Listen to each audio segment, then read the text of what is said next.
బాధపడేదానికి చాలా దోషం ఎక్కువగా ఉంటుంది. అందుకు మీరందరూ కూడా ఎప్పుడైనా కూడా బ్రాహ్మణుడు అంటేనే భగవంతుడి స్వరూపుడు అని వేదం చెప్తా ఉన్నది.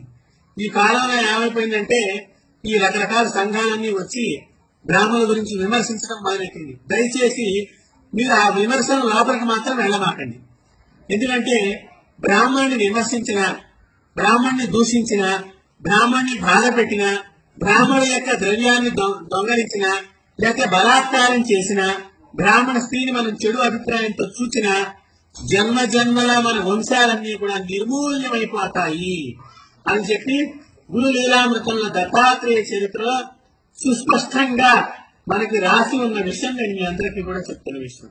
ఇదేదో నేనేదో బ్రాహ్మణ కులంలో పుట్టాను కాబట్టి మా బ్రాహ్మణుల గురించే చెప్పుకుంటున్నా అనుకుంటే చాలా పొరపాటు. ఎందుకు బ్రాహ్మణి హింసించకూడదు, దూషించకూడదు, బ్రాహ్మణుడి యొక్క శాపాన్ని మనం ఎందుకు తీసుకోకూడదు అంటే బ్రాహ్మణుడి దగ్గర వాళ్ళ నాన్నగారి యొక్క ఆశీస్సులతో, గురువుల యొక్క ఆశీస్సులతో వారి ఎడం భుజం మీద నుంచి కుడి భుజం వైపుకి గాయత్రి మాత ఈ దారంతో తయారు చేయబడిన సుస్పష్టంగా దీనికి బ్రహ్మ ముడి వేసి చక్కగా బ్రహ్మదేవుడి యొక్క సృష్టితో తయారు చేయబడినటువంటి పత్తితో మనకి ఈ యొక్క తల్లిదండ్రులు యజ్ఞోపవీతాన్ని వేస్తారు.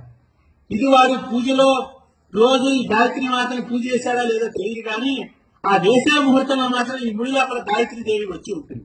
కాబట్టి ఇది గాయత్రి మాతను భుజం మీద ఉంచుకుంటున్నారు కాబట్టి మీరు శాపాన్ని పెట్టేది ఆ గాయత్రి మాతకు వెళుతుంది. రెండోది, గాయత్రి మాత ఎప్పుడైతే శరీరం లోపలికి ప్రవేశింపబడిందో అప్పటి నుంచి కూడా హృదయం లోపల ఉంటుంది. వాడు కనుక గాయత్రి పూజ చేసుకోకపోతే అది వాళ్ళ వంశానికి సంబంధించింది. ఆ పాపాన్ని వాడికి, వాడి కుటుంబానికి, వాళ్ళకి సంబంధించింది. మనకి దానిలో అజ్వాలు అవసరం లేదు.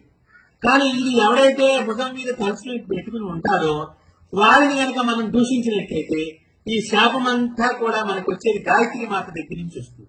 అందుకని బ్రాహ్మణుని ఎప్పుడూ కూడా మనం బాధకు గురి చేయరాదు.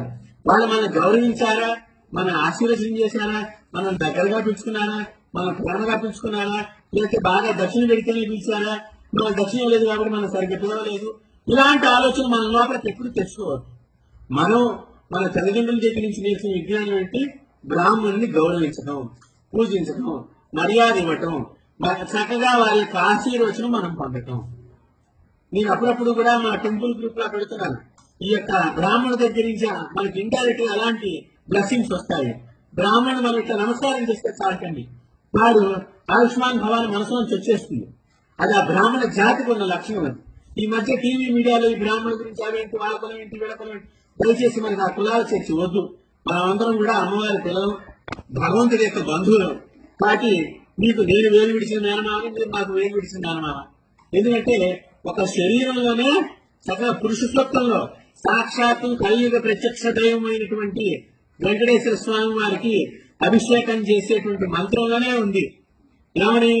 బ్రాహ్మణ్యోస్ ముఖమాసీత్, ముఖం నుంచి వెలువడినటువంటి వాడు నా విగ్రహంలో, విగ్రహం అంటే మనిషి రాదు కాదండి, నా ముఖం నుంచి వచ్చినటువంటి వాడు బ్రాహ్మణుడు, నా బాహువుల నుంచి వచ్చినటువంటి వాడు క్షత్రియుడు, నా తొడల నుంచి వచ్చినటువంటి వాడు వైశ్యుడు, నా పాదాల నుంచి మిగతా వర్ణాలన్నీ కూడా వచ్చాయి అని చక్కగా. మళ్ళీ ఆ మంత్రం నేను చెప్పాను అనుకోండి, ఈ బ్రాహ్మణులు రాశారుగా ఈ మంత్రం కూడా అంటారు. దయచేసి ఈ మంత్రాలు బ్రాహ్మణులు రాగా, మీరు అది గుర్తుపెట్టుకోండి.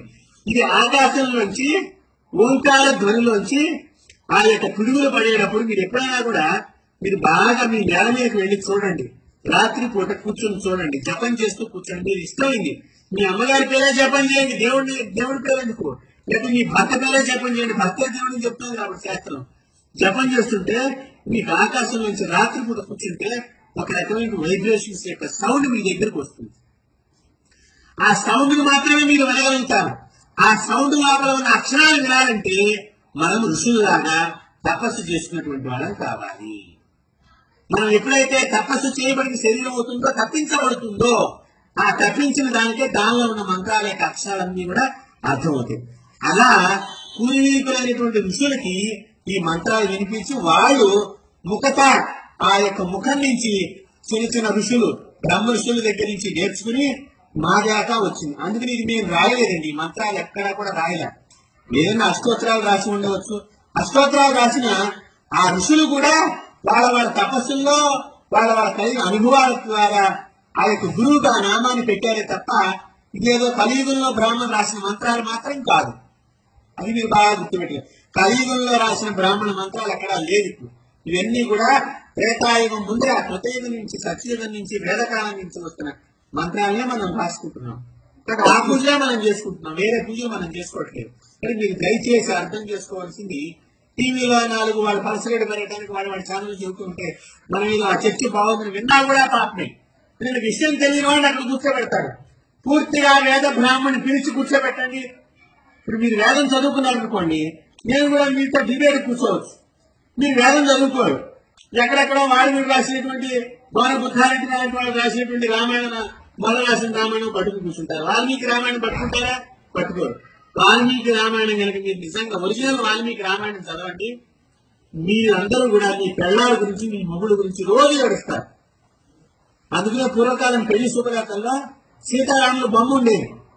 అంతలాగా అన్యోన్యంగా ఉండాలి. కాబట్టి అలాంటి సాక్షాత్తు ఆ గురువు గారి దగ్గర నుంచి మనం జ్ఞానం, ఆ గురువుల దగ్గర నుంచి మనం పొందవలసింది జ్ఞానం.